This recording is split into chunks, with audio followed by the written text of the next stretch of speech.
Estamos hablando de todos estos casos y me dice Irma Frigenti, espera, que hay noticia de última hora. ¿Qué ha pasado, Irma?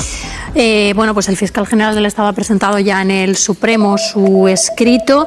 En ese escrito pide la libre absolución y además pide que se cite a declarar en el juicio tanto a Miguel Ángel Rodríguez como a Alberto González Amador. Dice que ha habido una operación orquestada desde el aparato institucional de la Comunidad de Madrid y pide también, creo que, si me dejas leerlo un momentito, sí, a los dos fiscales también que se les cite, que han investigado el presunto fraude fiscal de González Amador, que también declararon en la instrucción. Pide que se los cite a declarar como testigos en el juicio. Pero bueno, la noticia es esa, el escrito se presentó ayer, pide la libre absolución y pide que se cite a declarar a Miguel Ángel Rodríguez y a Alberto González Amador. Además, lo que viene en lo político va a tener controversia. Sánchez confirma hoy que efectivamente va a volver a concurrir a las próximas elecciones, las de 2027. Lo ha anunciado en Bloomberg TV, así. So you will definitely lead the socialists in 2027 into the election. Yeah, I will do it for sure. This is something that I have already spoken with my family and with my party, and if they allow me, I'm confident that we can repeat a majority and to keep the work ahead. No. Hoy hay una pregunta que, insisto, va a calentar todo esto. ¿Y si no gana la derecha? Porque todo el planteamiento de la oposición a esta hora es: esto ya es tiempo de descuento, son minutos de basura en la legislatura. Pero ¿y si no? Atención a lo que acaba de decir Isabel Díaz Ayuso, quien ha dicho que estamos en preguerra civil, quien ha llegado a decir que ha visto imágenes como la de Sarajevo, dice hoy que Sánchez está secuestrando la democracia. Una democracia liberal se ve secuestrada por proyectos autoritarios. España vive una situación excepcional, impulsada desde el Palacio de la Moncloa de forma personal por Pedro Sánchez. Sánchez vive para que haya dos Españas y que una acabe con la otra. Nuestro amo ha decidido ser el líder de la extrema izquierda en el mundo, para no hablar de su corrupción. General del Estado, cuando dice o cuando habla de una supuesta orquestación por parte de la Comunidad de Madrid. Es decir, ¿cuál fue el papel de Miguel Ángel Rodríguez, mano derecha de Ayuso, a la hora de lanzar ese bulo a los medios de comunicación? Esa es la tesis que no ha comprado el instructor de la causa, el juez Ángel Hurtado, Miguel Ángel Rodríguez, y además él mismo lo reconoció en su declaración como testigo, difundió en un chat de periodistas uno de los correos del abogado de González Amador. Sin embargo, lo que ha dicho siempre el juez Ángel Hurtado es que ese correo no era el que se estaba investigando. Es decir, difundió la respuesta al correo, pero no sabía que había un correo previo. Esa fue la versión que él dio. Ante esto, ha habido varios periodistas, varios compañeros que han declarado en instrucción, a los que el juez no ha dado ninguna credibilidad absolutamente, que desvirtuaban esa versión de Miguel Ángel Rodríguez. Entonces, bueno, ya lo leímos también en el escrito de la teniente fiscal del Supremo, que también pide la solución para el fiscal, que decía que había sido un bulo y que había sido Miguel Ángel Rodríguez quien lo había difundido desde la Comunidad de Madrid. Entonces, esa operación orquestada parte de ahí, parte de la difusión de esos mensajes de correo electrónico. Así que Ángel Rodríguez hace saltar ese bulo a un medio de comunicación, ese medio de comunicación lo compra y lo difunde. El fiscal general del Estado, siempre lo decimos, era una trampa mortal. Tenía dos posibilidades: o salir y desmentir, o callarse y dejar correr el bulo. Joaquín, ¿cómo ves tú el escrito de absolución que acaba de presentar el fiscal general del Estado pidiendo que le absuelvan y, por otro lado, citando a Miguel Ángel Rodríguez, mano de Isabel Díaz Ayuso, y a la pareja de la presidenta de la Comunidad de Madrid? Es comprensible desde esa estrategia de defensa y, como ya comentamos, el debate interno que hubo en el Tribunal Supremo, en la sala de apelación, con el tribunal dividido entre una postura y otra, nos va a marcar un poco cuál será el elemento de tensión, no de confrontación en el juicio, que es, por un lado, la falta de indicios directos de que el fiscal general pudiese haber difundido él ese correo electrónico, y también la cronología de los hechos de cuándo llegó la información a los periodistas. Por eso, precisamente, puede ser importante la declaración testifical de Miguel Ángel Rodríguez y también de los periodistas que también han sido propuestos como prueba testifical. Lo más previsible es que sean pruebas que se admitan, porque esas dudas que ya hubo internas en el tribunal es muy posible que se reproduzcan en la deliberación definitiva del tribunal, y por eso el escrito del fiscal general forma parte de esa estrategia de defensa que intenta desvirtuar cualquier elemento que pueda ser contrario a él. Se lo he criticado yo cuando lo ha dicho Isabel Díaz Ayuso del Gobierno de España, cuando ha dicho que lo que ha ocurrido con su pareja también forma parte de un aparato institucional del Gobierno de España que ha ido contra ella políticamente, ¿no? Que ha sido casi una guerra sucia contra ella. Yo suelo en esto estar con lo que es, yo creo que el sentido común. Vamos a dejar que actúen. Vamos a dejar que actúen. Solo una cuestión, porque Hurtado sí es cierto que se negó a llamar a declarar a González Amador. Lo que sucede es que al juez Hurtado le obligan. Le dicen, oiga, que tiene que escucharle. Y es una instancia superior la que le pega el tirón de orejas y diga, no, escúchele. Claro, de eso se trata, ¿no? De eso se trata, que hay instancias superiores. El juez Hurtado dijo que no. Yo he escuchado decir que los jueces no los controla nadie. Pues sí, los controlan. Estoy de acuerdo contigo, con una diferencia pequeñísima. Que el supuesto fraude fiscal del señor Amador, González Amador, es algo que nos puede ocurrir a cualquiera de nosotros. Las inspecciones fiscales, los delitos fiscales nos pueden ocurrir a todo el mundo. ¿Quién ha elevado? Bueno, sobre todo si lo has cometido. Yo no lo he cometido nunca. ¿Quién ha elevado a asunto público este tema, que era absolutamente personal?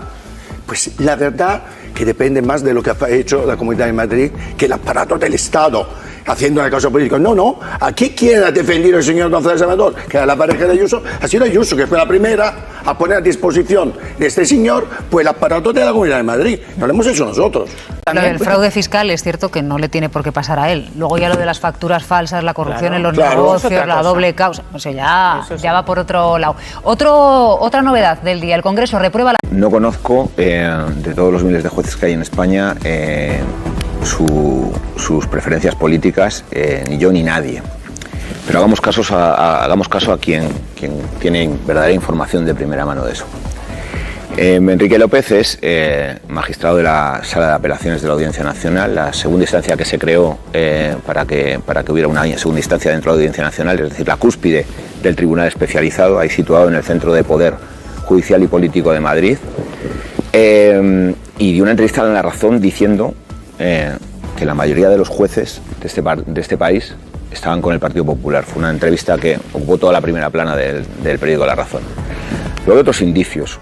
Algo hizo que Ignacio Cosidó, político del Partido Popular, reenviara un mensaje diciendo que estaban muy contentos y que había que respaldar el pacto con el Partido Socialista para que Manuel Marchena, expresidente de la Sala de lo Penal del Tribunal Supremo, todavía miembro de esa sala, presidiera el Tribunal Supremo y el Consejo General del Poder Judicial, porque así van a controlar la sala más importante, la que investiga y juzga a los políticos, por detrás. Son indicios de que probablemente haya una sensibilidad mayoritaria entre los jueces españoles. Y yo creo que en la mayoría de los casos no les afecta. Yo creo que esa sensibilidad que deben tener y pueden tener todos los ciudadanos, a la mayoría no les afecta. Y estoy convencido de que a unos pocos, situados en lugares muy importantes, sí les afecta. En lugares muy importantes porque, por ejemplo, el Consejo General del Poder Judicial, que es quien reparte los jueces a los órganos vitales que administran justicia en este país, pues no se prorrogó durante muchos años porque el Partido Popular lo controlaba con mayoría absoluta e incumplió la Constitución para poder seguir nombrando jueces. Por favor, vamos a caer en la inocencia de que, por supuesto, que los partidos saben que hay jueces con ideología que les van a ser favorables y que en este caso mayoritariamente son conservadores. Que se está viviendo y la inestabilidad en las Cortes Generales, ¿no? Pero no entiendo muy bien si no quiere el presidente del gobierno que hablemos de posibles elecciones anticipadas. Oiga, pues primero cuentas públicas y luego ya nos habla usted de posibles candidaturas, ¿no? Que quedan 2 años, ¿no? 2 años. Si se cumplen 2 años. Los calendarios. Para agotar la legislatura, según el presidente del gobierno, 2 años. Pero es que estaba yo 2 años. Es que estaba con yo lo que pasa en una semana, la cronología del juez Peinado, porque igual dicen ustedes, ojo, cuando dicen curiosidades estos de la hora de la 1, ¿a qué se referirán? Bueno, le han tumbado un secreto de sumario, le han tumbado 2 imputaciones, le han anulado un registro, le han limitado la investigación en 3 ocasiones y le han tumbado la imputación a un ministro del Gobierno de España. Solo en este caso, el juez Peinado. Irma. No, al hilo un poco de lo que estabais hablando sobre las sensibilidades políticas o no de los jueces, que por supuesto las tendrán como cualquier ciudadano y como todos los que estamos sentados aquí, eso es evidente. Comentaba Pedro y daba algunos detalles de indicios que hemos ido conociendo a lo largo de estos años, pero bueno, no hay que irse tan lejos. Hace, creo, 2 días, 3, Miguel Ángel Rodríguez, jefe de gabinete de la presidenta Ayuso, lanzaba un tuit en su red social X, atacando a la jueza Carmen Lamela, hablando de que era la hermanísima de no sé quién y demás. Todos hemos visto como a lo largo de este tiempo, cada vez que ha habido una crítica de un representante político al Poder Judicial, las asociaciones judiciales han sacado comunicados casi instantáneos, el Consejo General del Poder Judicial se ha pronunciado en varias ocasiones, y con este tuit que lanzaba, como digo, el jefe de gabinete de Ayuso, hubo algunas asociaciones que de motu propio sí se posicionaron y sí criticaron ese tuit, pero es muy llamativo el silencio de la Asociación Profesional de la Magistratura, que es la mayoritaria en la carrera judicial, y que, bueno, según las fuentes que hemos podido, con las que hemos podido hablar en este programa, lo que nos dicen es que el contenido de ese tuit es reprobable, pero que no van a sacar un comunicado por unas declaraciones que hace un particular, porque si no, no harían otra cosa. Bueno, yo no sé, pero creo que también es significativo ese silencio y esa postura con respecto a un tuit que hace un señor que, como digo, es el jefe de gabinete de una presidenta de una comunidad. Permíteme 10 segundos, está muy bien tirado esa línea argumental, porque tienes razón, entre otras cosas porque el jefe de gabinete está avalado por la Puerta del Sol, por la Comunidad de Madrid, en tanto en cuanto no ha sido desautorizado. Y las críticas se tienen que censurar de un lado y de otro. Y las asociaciones tienen que ser plenamente conscientes de que aquí también se juega en su prestigio. Está perfectamente explicado esto que has dicho. Tampoco ha hablado el Consejo, ¿eh? El Consejo también ha guardado un silencio clamoroso cuando en otras ocasiones... Me parece un argumento no válido. Sino, vamos, en un instante vamos a preguntarle a Joaquín Bosch cómo está viviendo todo esto. La Asociación Profesional de la Magistratura, mayoritaria, conservadora y mayoritaria en la carrera judicial, tiene una presidenta que es una feroz adversaria de la tesis de la politización de la justicia y de la politización de algunas decisiones judiciales. Es alguien que, como portavoz de la asociación, lógica mayoritaria, participa a menudo en programas de televisión, de radio, expresa su opinión sobre, pues defendiendo de una forma pues evidentemente corporativa a los jueces y la independencia de ellos, cuando decimos que algunas de sus decisiones están preñadas de política. La presidenta de la Asociación Profesional de la Magistratura no ha dicho nada respecto a las críticas de Miguel Ángel Rodríguez, como decía Irma, a la jueza que ha dictado auto de apertura a juicio oral contra la pareja de Ayuso, que por otra parte es, hasta donde sabíamos, asociada de la Asociación Profesional de la Magistratura, y una de las juezas de las que María Jesús del Barco es portavoz de la PM es su decana, es decir, que tiene hasta una proximidad laboral. No ha dicho nada. Pues en toda esta lista de indicios que hemos dado para sustentar nuestra tesis, pues vamos a añadir esta también. Y vamos a añadir que llevamos hablando de esto más de 40 minutos, ¿eh? Quiero decir, para luego lo de los tiempos y tal, que nos dicen no le dedicas lo mismo, ¿no? A esto generalmente, revisado el tiempo que dedicamos, le dedicamos muchísimo más.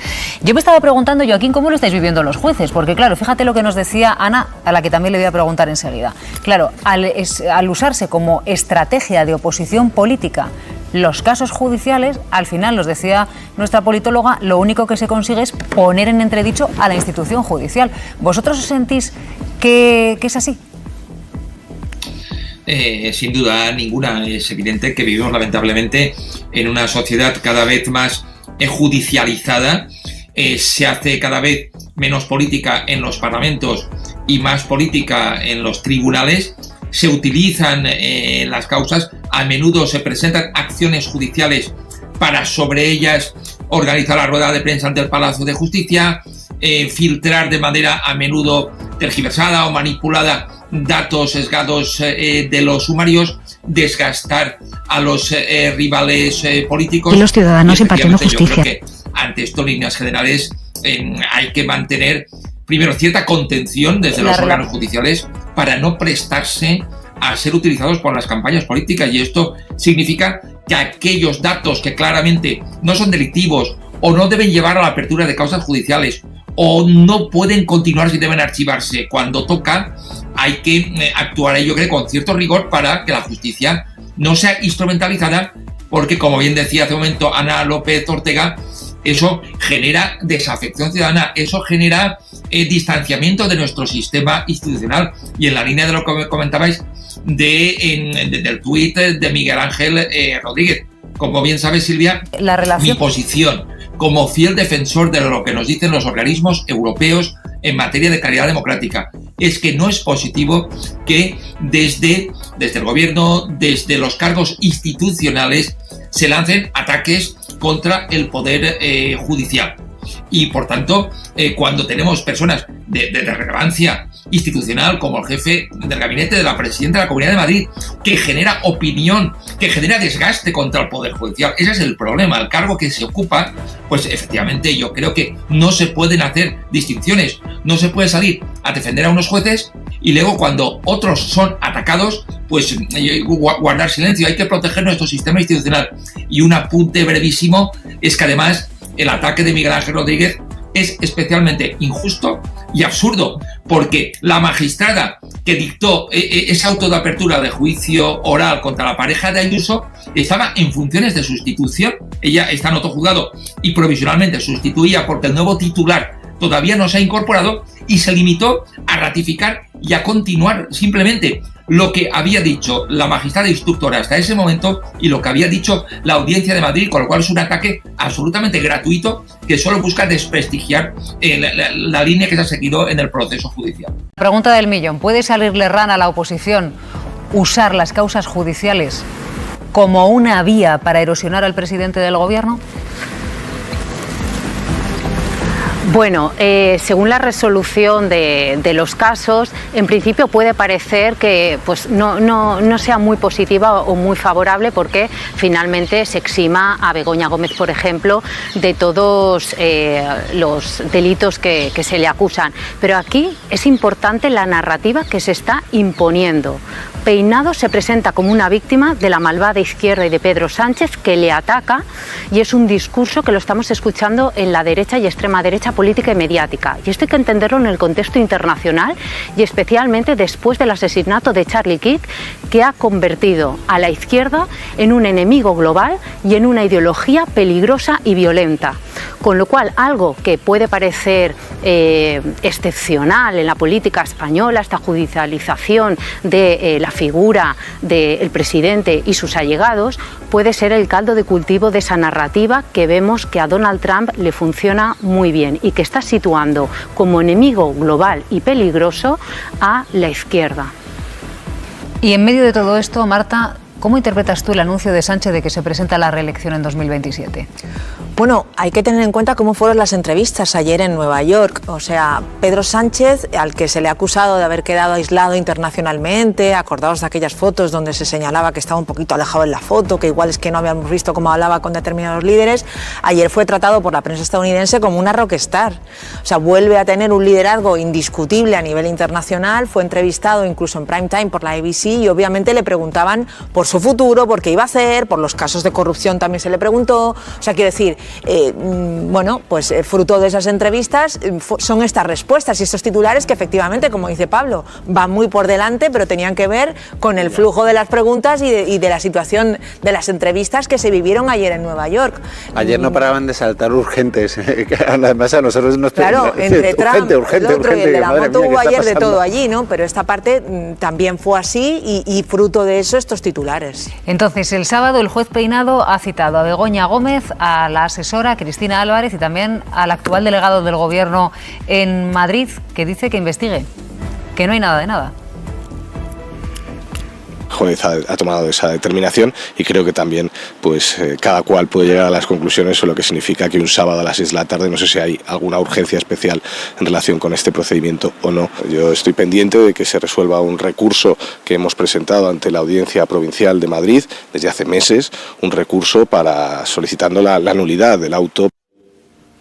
Al encuentro del sábado también van los periodistas de judiciales, ¿no? Efectivamente, los periodistas de tribunales estamos también convocados para conciliar bien. Cumpleaños del juez Peinado y a la comparecencia. Sí. ¿Y para qué se os cita en ese momento? No se nos cita, simplemente habrá un punto informativo y tendremos que ir a cubrirlo. Entonces, bueno, pues nuestra tarde del sábado también está hipotecada. Pues qué mejor. Hombre, pues se me ocurre mejor plan. Paloma. No, a mí tampoco se me ocurre ningún plan mejor para el sábado.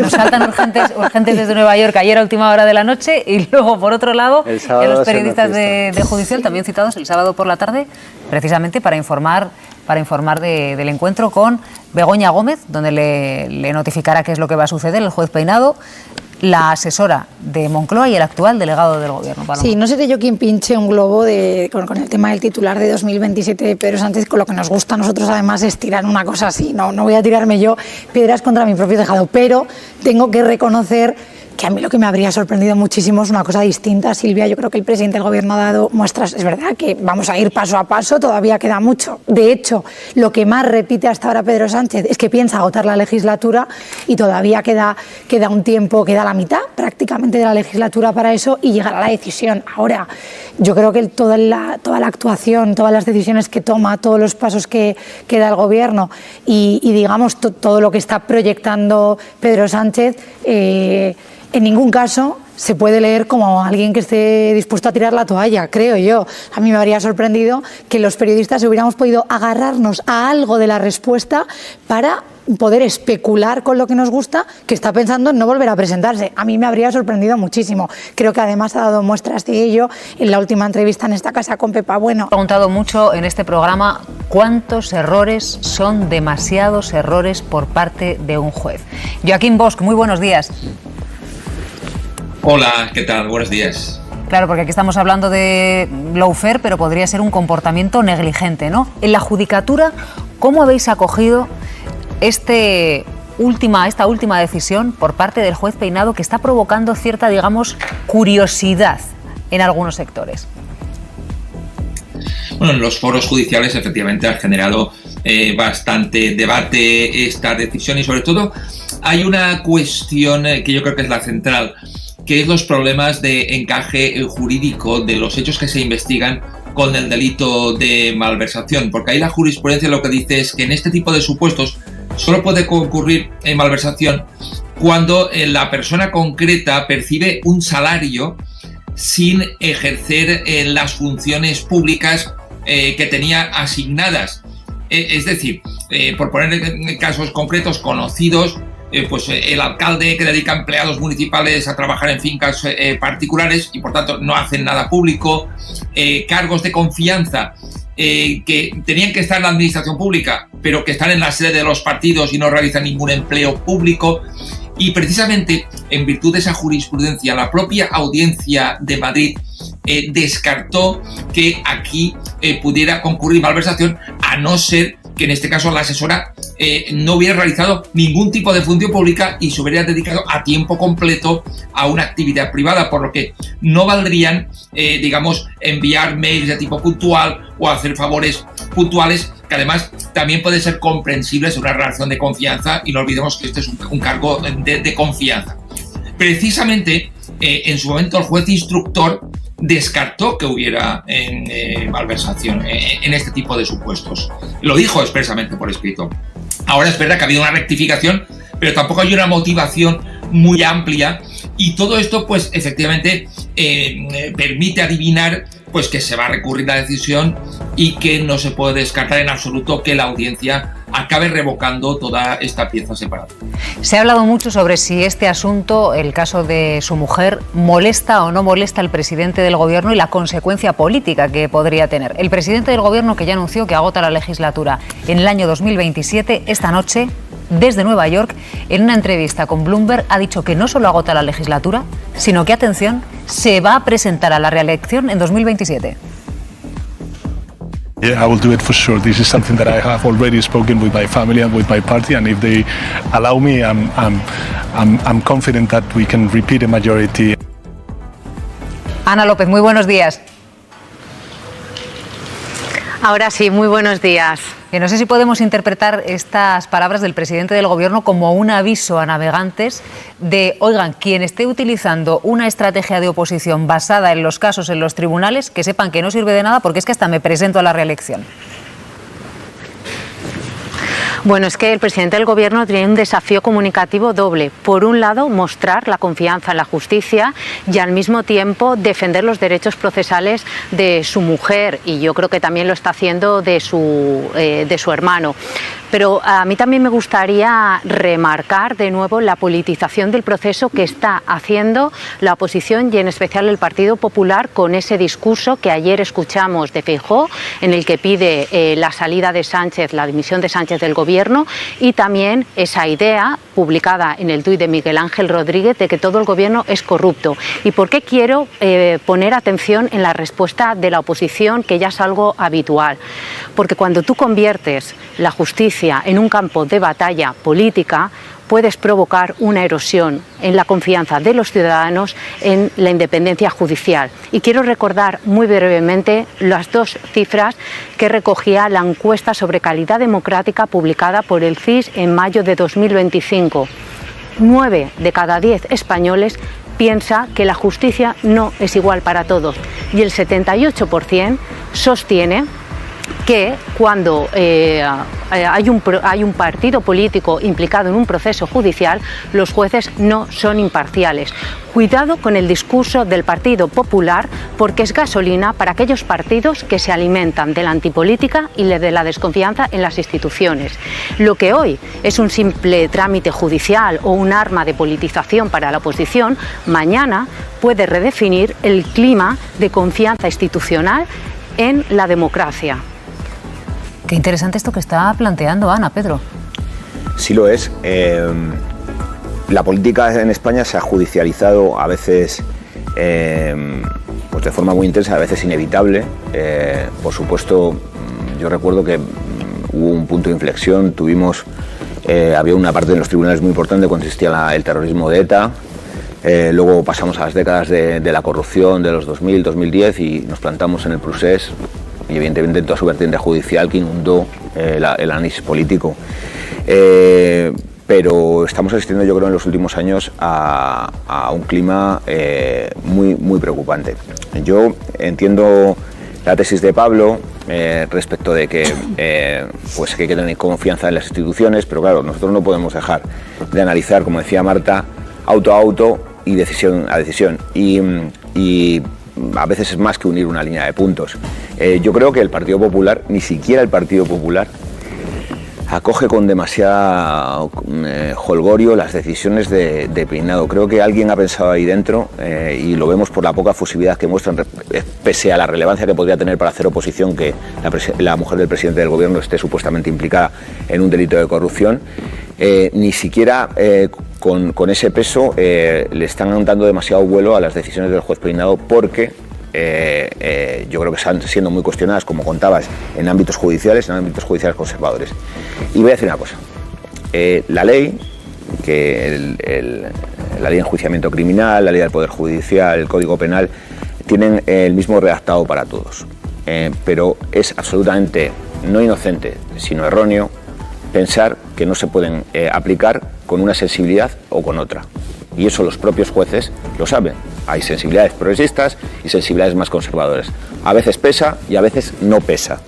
Y aquí lo que está ocurriendo es que está pesando mucho y siempre para el mismo lado en demasiados casos y sobre todo en casos muy trascendentes con relevancia política. Y siempre están cayendo las decisiones hacia el mismo lado. Contagiado el mundo judicial porque también son personas de un ambiente en ámbitos conservadores, pues de mucha excitación y de mucho recelo sobre el gobierno, pues que creen que ha influido ha corregido decisiones como las que se tomaron respecto al procés con los indultos o la ley de amnistía. Hay noticia de última hora porque ya saben que desde Nueva York puede hablar Isabel Díaz Ayuso, que también participa en un desayuno, al parecer sobre este tema del día, que es la última decisión del juez Peinado. ¿Qué ha dicho, Elena? Sí, ha hablado la presidenta de Madrid y la verdad es que desde Génova lo que nos están diciendo es que empieza a ser noticia que haya un familiar de Sánchez que no esté procesado. Aseguran que el presidente del Gobierno está sentenciado políticamente y que el ritmo de su agenda judicial es ya insoportable, que esto no se puede zanjar con la teoría de la conspiración o de la persecución judicial, y lo que hacen desde el PP es apelar a los socios de Sánchez a dejar caer ya al Gobierno, porque eso sí, de momento no están intentando esa posible moción de censura, porque recuerdan que les siguen faltando 4 votos. Y decías, aquí en el desayuno informativo hemos preguntado primero al número 2 del PP, a Miguel Tellado, sobre esa intención de Sánchez de volver a ser reelegido presidente del Gobierno. Lo calificaba de disparate, y la presidenta de Madrid, Isabel Díaz Ayuso, se ha referido a la situación del Gobierno, que ha tachado de un culebrón caribeño. La Moncloa, que trabajan para desprestigiar y para arredrar a jueces, que había cargos en la Diputación de Badajoz que crearon un puesto al hermanísimo. Está quedando demostrado que la mujer del presidente del Gobierno empleaba la Moncloa para sus proyectos particulares. La Moncloa es un culebrón caribeño. Ya el jurado popular no. No, lo del jurado popular es cierto que lo del jurado popular no está en entredicho, es decir, lo que le ha dicho el juez Peinado, digo para que ustedes digan, oye, ¿qué pasa con el jurado popular? Pues lo que le dice el juez Peinado, lo que le va a decir supuestamente a Begoña Gómez es, oiga, si su caso llega a juicio, le notifico que es que esto lo juzga siempre un jurado popular. ¿Dónde está lo que a gente le resulta curioso, raruno? Hombre, que les citen un sábado por la tarde. Porque hay 5 días, ¿no? Si no me equivoco, es para que lo que el juez, cuando hace un auto de transformación hay 5 días para que les reporte a las personas que están investigadas de que pueden ser, lo que tú acabas de decir, Silvia, de que puede ser que si se abre un juicio oral sean juzgadas por un jurado popular. Claro, y justo en ese caso dicen, pues dentro de esos 5 días, pues ha caído justo en sábado por la tarde, y eso a la gente que cubrís tribunales sí que nos habéis dicho, oye, pues nos viene mal. Que nos venga mal, pues esto es muy raro. Bien no nos viene. Por cierto, claro, quería preguntarle yo a Ana López por estas declaraciones, Ana, que acabamos de escuchar de la presidenta de la Comunidad de Madrid, hablando de que lo que pasa en Moncloa es un culebrón caribeño. A mí siempre me preocupa muchísimo lo que piensen los espectadores. ¿Por qué? Porque los espectadores dirán, oiga, de lo mío que hay, miren, de la vivienda, de la sanidad, del colegio de mis hijos, de los asuntos que nos preocupan del día a día, de lo que se llaman los asuntos del bolsillo y del comer. Expresiones como culebrón caribeño no contribuyen a rebajar el debate público, político, a un nivel que un ciudadano no se merece. Exactamente, es que utilizando este lenguaje hiperbólico, poniendo en el centro de la agenda política y mediática los asuntos judiciales, se desvía la atención del programa de gobierno y especialmente de esas medidas en materia económica y social que recordemos que son las mejor valoradas por la ciudadanía, incluso entre los votantes del Partido Popular. Vuelvo al razonamiento de hace unos minutos. Esto profundiza la grieta en la desafección política, en aquellos ciudadanos desencantados con el sistema, que han decidido, por ejemplo, que no van a ir a votar. Hablo de un 30%. Y hablo de aquellos ciudadanos que también compran el discurso de la extrema derecha, porque toda esta narrativa que está imponiendo Ayuso, esto es gasolina para la extrema derecha, aunque ella tenga un hiperliderazgo que crea que intenta capitalizar el voto de Vox. Esto es un flaco favor, sobre todo para el presidente de su partido, que intenta un poco desmarcarse de esa alianza con Vox que tiene si llega a la Moncloa, ¿no? Por lo tanto, cuidado con esta narrativa de desviar el foco de atención en los problemas que de verdad preocupan a los ciudadanos. Esperen que hay más. El juez Peinado ha demandado también a los ministros de Transportes y de Interior, porque el magistrado considera que Óscar Puente y Fernando Grande Marlaska han vulnerado su derecho al honor cuando considera que le han criticado acusándole de prevaricación. Así que también les ha demandado. Joaquín, yo no sé qué recorrido puede tener en este caso la demanda del juez Peinado contra los ministros Puente y Marlaska. es difícil que puedan prosperar este tipo de acciones, aunque tendremos que ver exactamente cómo se articula en la acción final, porque de momento lo que hay en trámite son actos de conciliación. Dependerá exactamente de las palabras exactas que se dijeron, el contexto, pero la jurisprudencia ahí es muy constante, muy consolidada, en que la libertad de expresión y el derecho de crítica tienen su máxima protección cuando son derechos ejercidos por cargos políticos, por miembros del gobierno, y todavía más cuando se ejercen críticas contra personalidades de relevancia pública que ocupan también espacios públicos, y es evidente que un miembro del Poder Judicial es una figura pública que puede ser criticada. La calumnia, por ejemplo, implica una conducta que es imputar un delito con conocimiento de su falsedad o temerario desprecio hacia la verdad. Claro, y aquí estamos en un contexto en el que el propio presidente del gobierno presentó una querella por prevaricación, aunque fuera archivada, pero sí que es cierto que estamos en un contexto en el que la crítica política puede ser muy dura. Una cosa es que desde una perspectiva política o institucional puede ser objetable que miembros del gobierno lancen críticas tan duras, pero esto no significa ni mucho menos que necesariamente las críticas duras tengan que ser delictivas o que puedan suponer ilícitos civiles. Por eso los precedentes que tenemos en esos casos siempre han avalado hasta ahora la libertad de expresión. Quédate con nosotros porque, claro, auto a auto, juez a juez, decisión a decisión, porque ese es nuestro labor, además, como periodistas, y entiendo además que a los que son afectados en primera persona, pues también tienen derecho a hacer crítica a lo que ocurre. Yo, sobre el caso de Peinado, es que no hay manera de no criticarlo.